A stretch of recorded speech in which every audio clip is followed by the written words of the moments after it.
Esto es continuación de lo anterior. Lo anterior habíamos visto métodos de entrenamiento para el desarrollo de la resistencia aeróbica, ¿sí?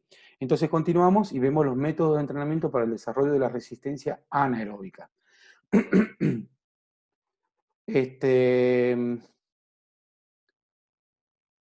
Bueno, evidentemente no entró Agustín, no se lo pudo admitir ahí. Bueno, vamos a comenzar entonces. Entonces, como habíamos visto, ¿sí? Tenemos los métodos de entrenamiento para el desarrollo de la resistencia anaeróbica. Esto hace referencia también a posponer o retardar, ¿sí? La aparición, en este caso, del ácido láctico, que el ácido láctico es el que va a producir el proceso de aparición de la fatiga, ¿sí? En sí. Entonces, el objetivo en este caso va a ser posponer o retardar la aparición de este sustrato, ¿sí? Y esto va a permitir la utilización de energía láctica durante más tiempo. Por lo tanto, esto también se entrena. Preparar al deportista para rendir en condiciones desfavorables o psicológicas, ¿sí? Acuérdense que este tipo de entrenamientos van a ser de alta intensidad y de muy poca duración, y nos va a permitir a nosotros acelerar los procesos de transformación, ¿sí? De la utilización de las enzimas, o sea que se puede entrenar la ruptura, por ejemplo, de la glucosa a mayor velocidad.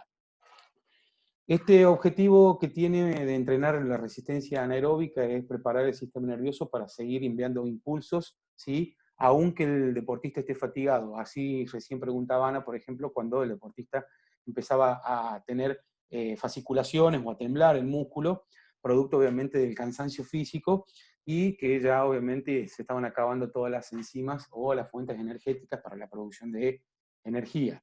Entonces, si nosotros entrenamos la capacidad anaeróbica, ¿sí? El cuerpo va a estar capacitado, o mejor dicho, el sistema nervioso va a estar capacitado para seguir enviando impulsos nerviosos, ¿sí? Aunque el deportista esté fatigado.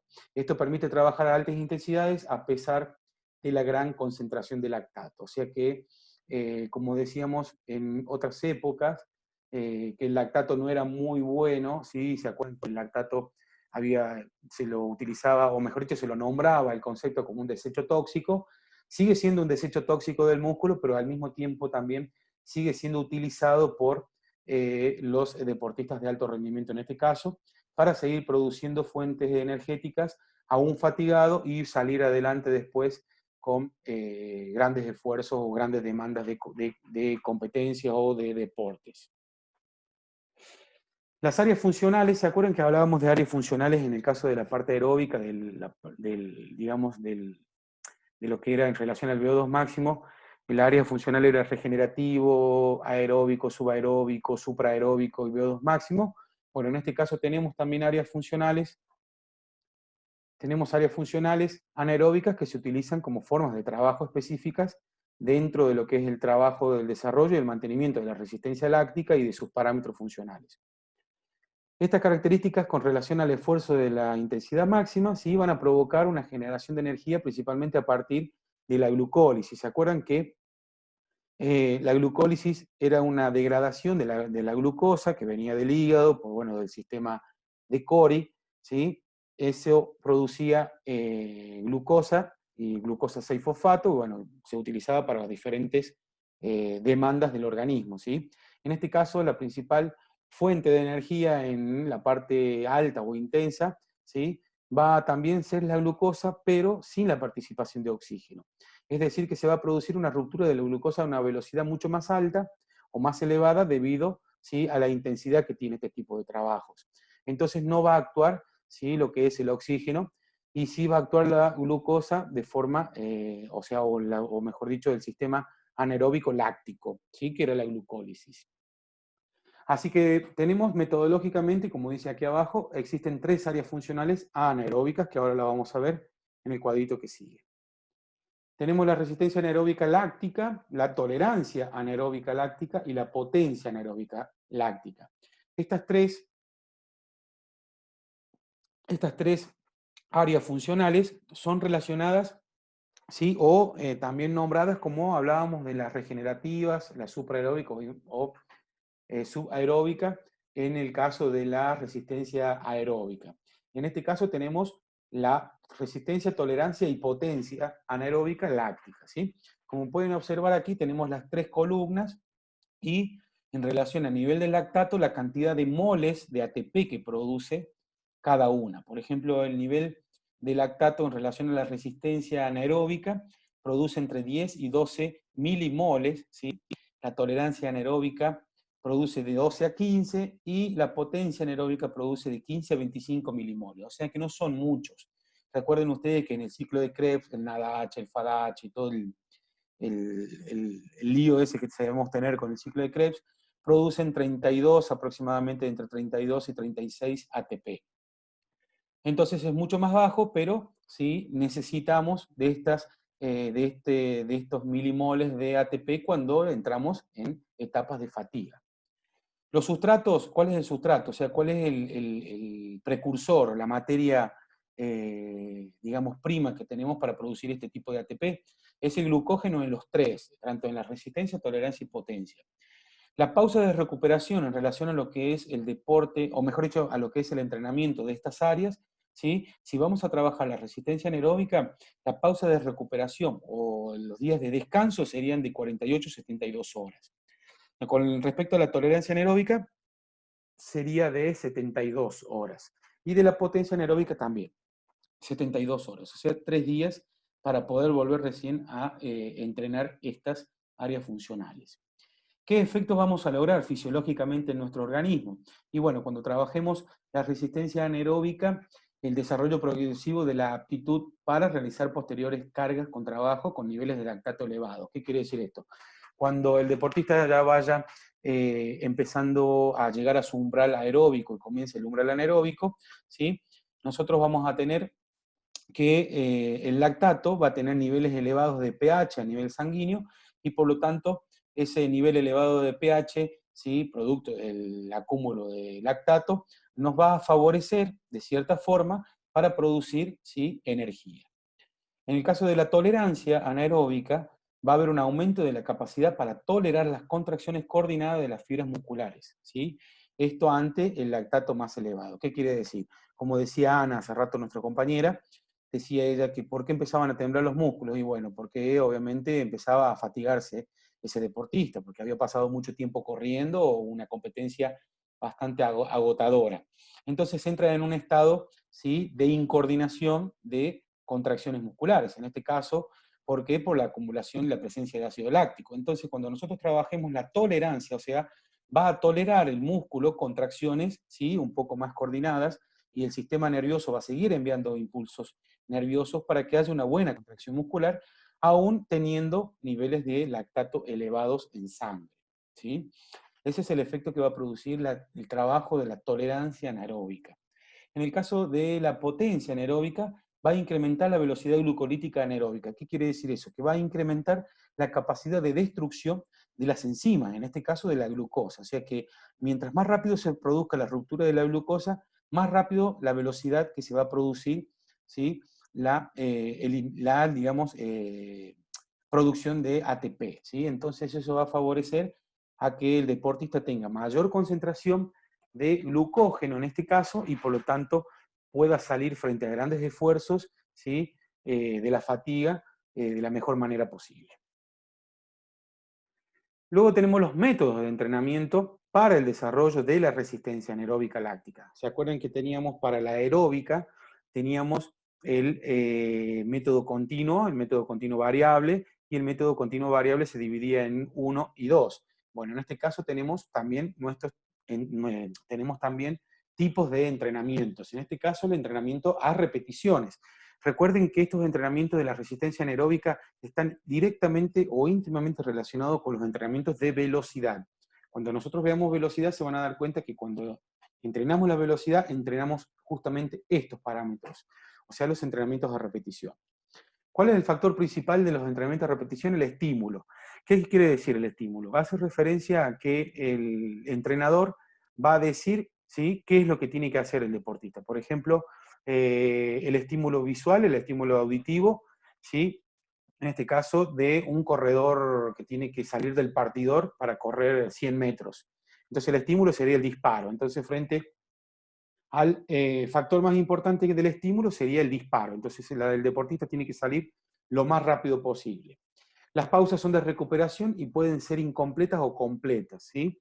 Cada vez que se haga un entrenamiento necesitamos tener repeticiones, ¿sí? En las cuales esas repeticiones va a haber descansos que pueden ser de forma completa o incompletas. Mejoran la capacidad y la potencia anaeróbica láctica. Lo que hablamos recién en el cuadrito, ¿sí? Va a mejorar la capacidad de ¿qué? De concentración del ácido láctico a nivel sanguíneo, va a mejorar la potencia, ¿sí? De ruptura o de degradación de lo que es la glucosa. Todo eso va a ayudar, ¿sí? De forma anaeróbica láctica para que el deportista sí sea obviamente mejor, digamos, y tenga un mayor rendimiento. Son entrenamientos con intervalos, ¿sí? Ya vamos a ver intervalos, cómo se realizan este tipo de entrenamientos, y son los clásicos entrenamientos de tempo, ¿sí? De intensidad. La bibliografía habla de tempo, que en realidad es tiempo, ¿sí? Pero bueno, habla de tempo. Entonces, esto es el entrenamiento de tempo y de intensidad.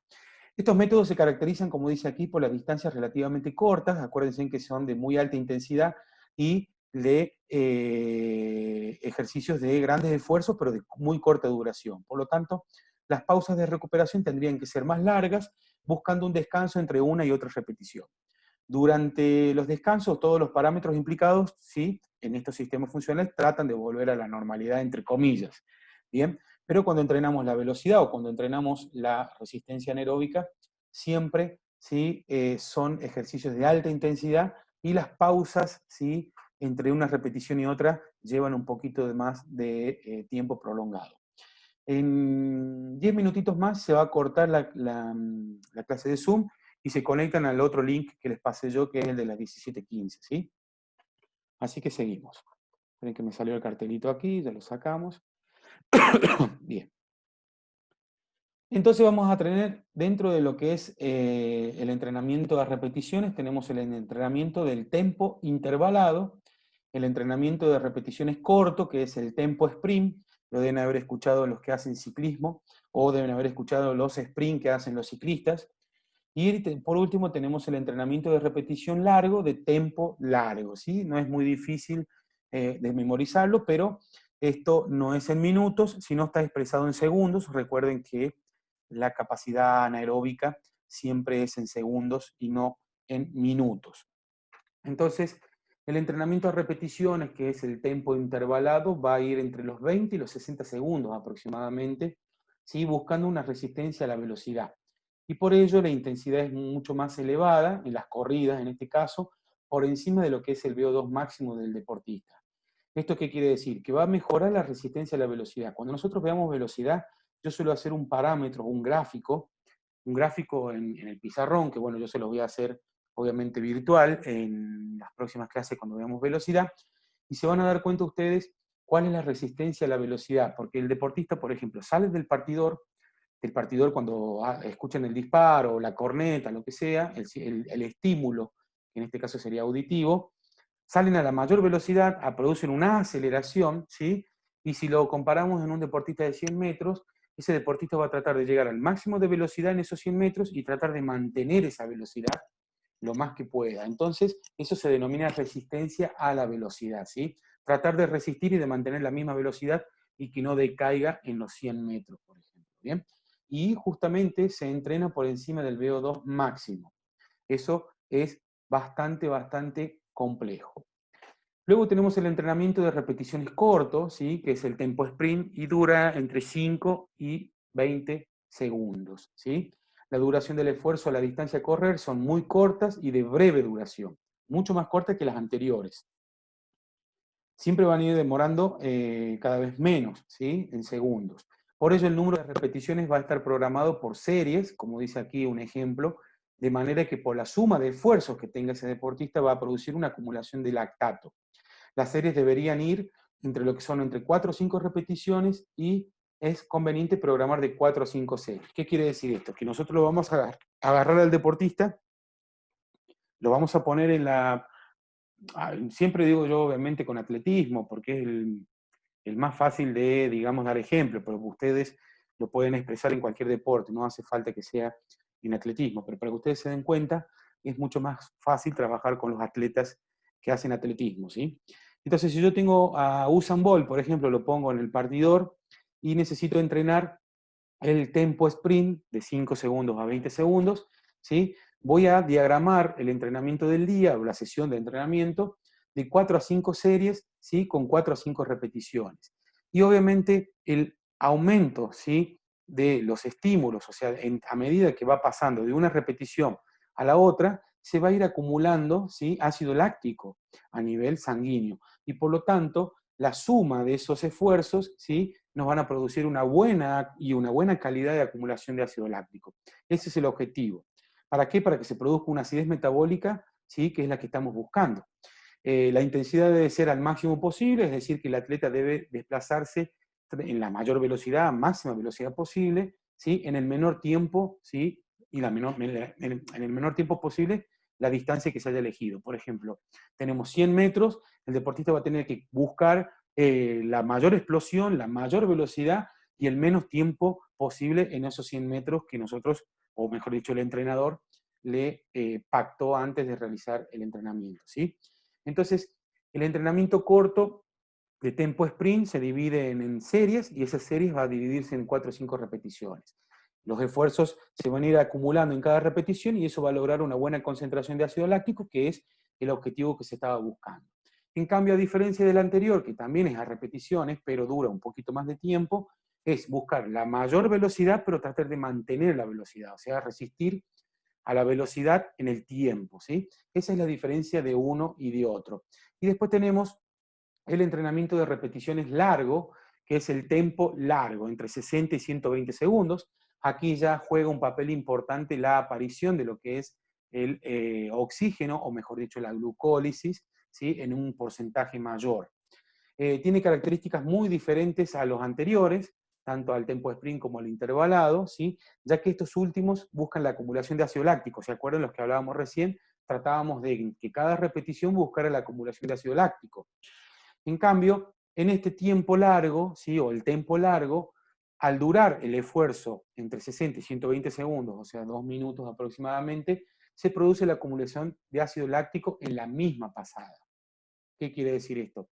Que el deportista no hace series en repeticiones, al contrario, las series, en vez de ser de 100 metros, van a ser de 400 metros. Entonces la pasada va a durar mayor tiempo posible y la acumulación de ácido láctico se va a producir en una sola corrida, y no en varias, o sea, no en varios estímulos. ¿Sí? ¿Se entiende esa parte? Entonces, la distancia a elegir o la duración del esfuerzo tendrá una duración de 40 a 60 segundos y va a ir a 120 o 150 segundos. Bien, es más largo que los dos anteriores. Este método es para entrenados que buscan mejorar las performance en otros, digamos, en otros tipos de competencias. No en los que realizan 100 metros cuadrados, 100 metros cuadrados, perdón, no en los que realizan 100 metros llanos, sino en los que realizan 400, 800, ¿sí? Acá habla de corredores que hacen 1500 metros, para natación, para lo que es la preparación de nadadores de 400 metros, o los que realizan postas, por ejemplo, ¿sí?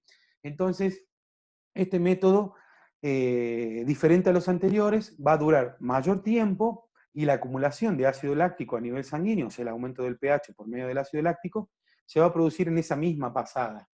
En cambio, en los dos anteriores, esperen que vuelva para atrás, en cambio, en los dos anteriores se producía por la cantidad de estímulos, ¿sí? Esa cantidad de esfuerzo se iba a ir sumando en la cantidad de repeticiones y por lo tanto se iba a ir produciendo el aumento de ácido láctico. No así en el tempo largo, ¿sí? Así que bien, para tener en cuenta, sumamente importante, cuánto duran cada uno. El de repeticiones, digamos, de tempo intervalado, el de tempo sprint y el de tempo largo. Siempre duran en segundos, unos duran menos que otros, pero hace referencia, bueno, obviamente que el otro dura dos minutos, pero para que ustedes se den cuenta en relación a los aeróbicos son de 120 segundos en adelante. O sea que duran aproximadamente más de 3 minutos y con la capacidad de absorción del oxígeno. Bien. Ahora vamos a ver la evaluación de la resistencia aeróbica. Eso sería lo que acabamos de ver recién, es el entrenamiento y los métodos que tenemos para la resistencia anaeróbica. Anteriormente, en la clase anterior, para los que no tuvieron ahora, vimos los entrenamientos de la resistencia aeróbica, ¿sí? Y ahora vamos a ver la evaluación de la resistencia aeróbica, ¿sí? Es totalmente distinto a lo que veníamos viendo recién. Esto yo lo voy a cortar ahora, voy a dejar de compartibles para que podamos ya en la otra reunión de las 17:15 creo que la voy a empezar antes, podamos continuar con esto y hacemos las preguntas al último, ¿sí? Denme un segundo, dejo de compartir. Bien. Ahora hacemos un break de 5 minutitos y nos volvemos a conectar todos de nuevo y continuamos con lo que sigue, ¿sí? Entonces espero así se conectan en el otro. Lo veo acá. Bien.